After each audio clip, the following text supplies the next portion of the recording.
कहानी के शुरुआत में हमें रास्ते में जाते हुए दो बसेस को दिखाया जाता है। उस बस में बहुत सारी फीमेल स्टूडेंट्स होती हैं, जो वे सभी अपने क्लास के लिए जा रही होती हैं। उन्हीं में से एक का नाम मित्सुको था, जो दिखने में काफी प्यारी थी। वो अपनी नोट्स बुक में कुछ लिख रही होती है। तब उसकी फ्रेंड्स उससे कहने लगती हैं कि क्या तुम हर वक्त लिखती रहती हो? क्या मिलेगा इस तरह की नोट्स बनाने से? यहाँ देखो सभी लोग एंजॉय कर रहे हैं, तुम भी क्यों नहीं करती? ये कहकर उसकी फ्रेंड उसकी नोटबुक को छीन लेती है और उसका पेन नीचे गिर जाता है। और वो अपना पेन उठाने के लिए जैसे ही झुकती है, तभी हम देखते हैं कि उस समय कोई चीज बहुत तेजी से आती है और उस लड़कियों के साथ उन दोनों बसेस को आधे पर से ही काट देती है, जिसकी वजह से सारी की सारी लड़कियां दो हिस्सों में कट जाती हैं। इसी के साथ जैसे ही मित्सुको ऊपर उठती है, तब यह देखकर काफी हैरान हो जाती है कि यह क्या हो गया। अब क्योंकि वो नीचे पेन लेने के लिए झुकी थी, इसीलिए बच गई थी। यह देखकर बहुत ज्यादा डर जाती है और बस से उतरकर भागने लगती है। यहाँ पर हमें पता चलता है कि इन सभी को काटने वाली चीज कुछ और नहीं बल्कि हवा ही थी, जो सभी को काट रही थी। यह हवा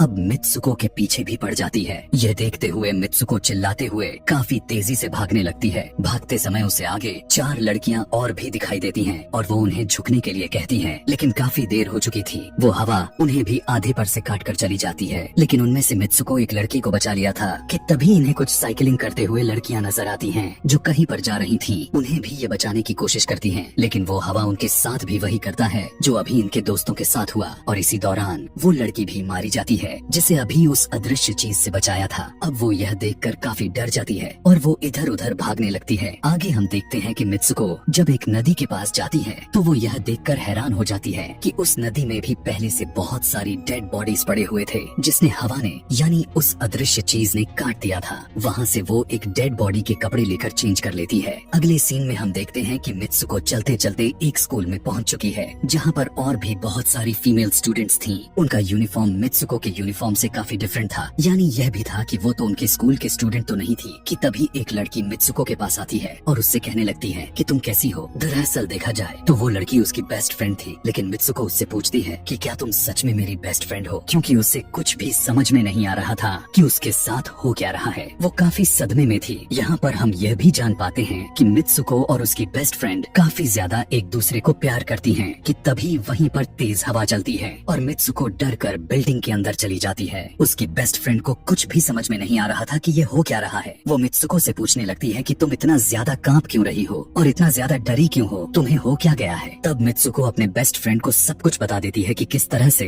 एक हवा का झोंका आया और उसके स्कूल के सभी स्टूडेंट्स को काट कर चली गई। यह सुनकर उसकी दोस्त उसे विंडो के पास ले जाकर उसकी हाथ बाहर निकाल कर कहने लगती है कि ये देखो, ये बस हवा है और कुछ नहीं। यहाँ पर मित्सुको के दिल को कुछ शांति मिलती है और इसे लगने लगता है कि शायद ये मेरा ख्वाब ही हो सकता है। जिसके बाद मित्सुको का बेस्ट फ्रेंड अपने दो और दोस्तों को लेती है और क्लास को बंद करने का प्लान बनाती है। जैसे ही ये चारों क्लास के बाहर जाने के लिए निकलने ही वाली होती हैं कि तभी वहाँ पर उनकी टीचर आ जाती हैं और उन्हें देख लेती हैं, लेकिन वो चारों वहाँ से भाग जाती हैं। वे चारों भागते भागते एक लेक पर आ जाती हैं। वहाँ पर मित्सुको की बेस्ट फ्रेंड अपने दोनों दोस्तों को भी उसके ख्वाब के बारे में बताती है। तभी उनमें से एक लड़की कहती है कि हो सकता है कि यह सच हो, जैसे मिरर वर्ल्ड होती है जहाँ पर इस दुनिया से ऑपोजिट यानी उल्टा होता है। यह कहकर वो तालाब में एक पत्थर फेंक कर कहने लगती है कि देखो, यहाँ पर मैंने तो पत्थर फेंका है, लेकिन हो सकता है कि दूसरी दुनिया में मैंने ऐसा ना किया हो। कि तभी अचानक से उस तालाब में से एक क्रोकोडाइल निकल कर आता है, उसमें से एक लड़की को खा जाता है। फिर वो लड़की कहने लगती है कि देखो, मैंने कहा था ना, जो इस दुनिया में होता है वो उस दुनिया में बिल्कुल भी नहीं होता, और जो उस दुनिया में हो रहा है वो इस दुनिया में नहीं हो सकता। तो इसको भी उसी दुनिया में मगरमच्छ ने खाया है। और यहाँ पर ये देखो,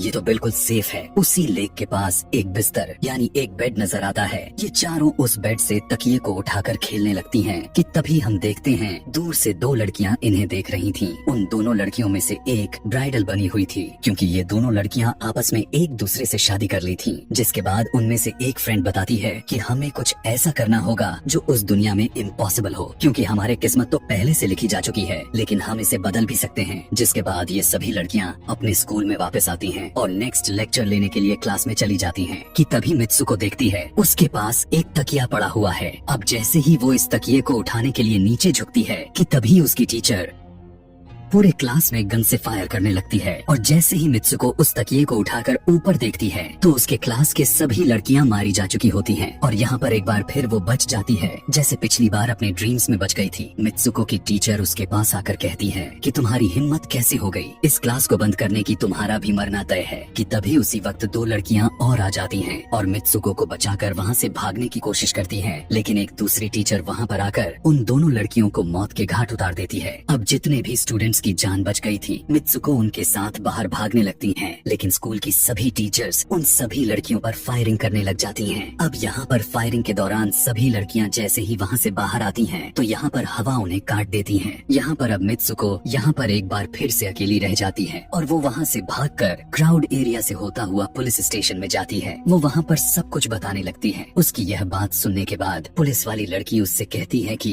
लेकिन तुमने स्कूल वाली कपड़े तो नहीं पहने हुए हैं। और जब वो उसके सामने एक मिरर को रखती है तब मित्सुको उस मिरर में देखती है कि वो तो एकदम से बदल गई होती है और लोग उसे मित्सुको के नाम से नहीं बल्कि उसे किसी और नाम से बुला रहे थे। यहाँ पर हमें पता चलता है कि उसकी शादी होने वाली थी। तब वही पुलिस ऑफिसर उसे उसकी शादी के लिए लेकर जाती है। यह देखकर आसपास के लोग उसे कॉन्ग्रेचुलेशंस दे रहे थे। अब जैसे ही वे सभी उसे लेकर चर्च पहुँचते हैं तो मित्सुको को बेस्ट फ्रेंड भी वहीं पर मौजूद होती है। मित्सुको उससे पूछने लगती है कि यह सब मेरे साथ क्या हो रहा है। तब उसकी दोस्त उससे कहती है कि अभी खामोश रहो, हम अभी किसी के कंट्रोल में हैं, बस जैसा मैं कहूँ तो तुम वैसा ही करो। और यह कहते हुए वो उसका वेडिंग ड्रेस पहनाती है और उसे वहाँ जाने के लिए कहती है। अब जैसे ही वो अपनी मैरिज सेरेमनी के लिए आगे बढ़ती है तो वहाँ की सभी लड़कियाँ उसका मजाक उड़ाने लगती हैं। यह देखकर उसकी बेस्ट फ्रेंड एक एक करके सभी को मारना शुरू कर देती है। जिसके बाद जैसे ही मित्सुको आगे बढ़ती है तो उसके ग्रूम की जगह एक ताबूत खड़ा हुआ नजर आता है। उस ताबूत को खोले जाने पर एक बड़ा पिग बाहर निकल कर आता है। मित्सुको उसे देखकर काफी ज्यादा डरने लगती है और एक टूटी हुई बोतल से उस पर अटैक कर देती है। जिसके बाद मित्सुको और उसकी बेस्ट फ्रेंड चर्च से भागते हुए बाहर आ जाती हैं। यहाँ गेट पर भी दो लड़कियाँ इन्हें रोकने की कोशिश करती हैं, लेकिन मित्सुको की बेस्ट फ्रेंड इन्हें मारकर वहाँ से भाग जाते हैं। उधर मित्सुको दूसरी तरफ भाग रही थी क्योंकि अब उसे लगने लगा था कि उसके साथ कुछ ज्यादा ही गलत हो रहा है। आगे जाने पर एक और मिरर में खुद को देखती है तो वो एक बार फिर से खुद को बदला हुआ पाती है। अब जिस जगह पर मित्सुको थी वहीं पर रेस हो रही थी कि तभी उसके पास कुछ लड़कियां आकर उससे कहने लगती हैं कि तुम तो बहुत अच्छी रेसर हो, खड़ी क्यों हो, भाग क्यों नहीं रही। और जब वो भागना स्टार्ट करती है तब वो खुद में काफी एनर्जी फील करने लगती है। जिसके बाद मित्सुको रेस जीतने की पूरी कोशिश करने लगती है। भागते समय उसे अपने डेड फ्रेंड्स भी नजर आती हैं जो कुछ वक्त पहले उसके स्कूल में मारी जा चुकी थी। कि तभी उसी वक्त उसकी बेस्ट फ्रेंड भी आ जाती है। तभी ये दोनों नोटिस करती हैं कि वही पिग और वो औरतें जिन्होंने इनको चर्च में रोक रही थी वो सभी इन्हीं की तरफ आ रही थी। भागते समय कुछ लड़कियां मित्सुको से कहने लगती हैं कि इस दुनिया से बाहर चली जाओ। इसके बाद हम आगे देखते हैं कि मित्सुको भागते भागते एक सुनसान अंधेरी जगह पर आ जाती है। वहीं पर कुछ स्टूडेंट्स नजर आती हैं जिन्होंने यूनिफॉर्म पहना हुआ था। वो सभी लड़कियां मित्सुको से कहने लगती हैं कि हम सभी मरे हुए हैं और तुम्हें भी मार देंगे। लेकिन तभी मित्सुको की बेस्ट फ्रेंड वहाँ पर आकर उस लड़की को मारकर वहाँ से मित्सुको को भगा ले जाती है। मित्सुको की बेस्ट फ्रेंड उसे अपना नाम जोर जोर से पुकारने के लिए कहती है, जिस पर मित्सुको अपना नाम जोर जोर से लेने लगती है। इसी के साथ मित्सुको अपना असली रूप में वापस आ जाती है। उसकी बेस्ट फ्रेंड उसे अपना हाथ दिखाते हुए कहती है कि प्लीज मेरे हाथ में जो वायर लगी हुई है उसे बाहर खींच दो ताकि मैं इस दुनिया से बाहर जा सकूं। लेकिन मित्सुको को डर भी था कि कहीं यह वायर खींचने से उसकी जान न चली जाए। और क्योंकि मित्सुको अपने बेस्ट फ्रेंड को काफी ज्यादा प्यार करती थी इसलिए वो ऐसा नहीं करना चाहती थी। लेकिन ज्यादा उसे फोर्स करने पर वो उसकी वायर्स खींच देती है। वायर खींचते ही उसकी बेस्ट फ्रेंड की बॉडी दो हिस्सों में बट जाती है और तभी उसी वक्त उसे एक गेट नजर आती है। उस दरवाजे से बाहर आने पर वो देखती है कि अब वो आदमियों की दुनिया में आ चुकी है। वहीं पर उसके पोस्टर्स भी लगे हुए थे।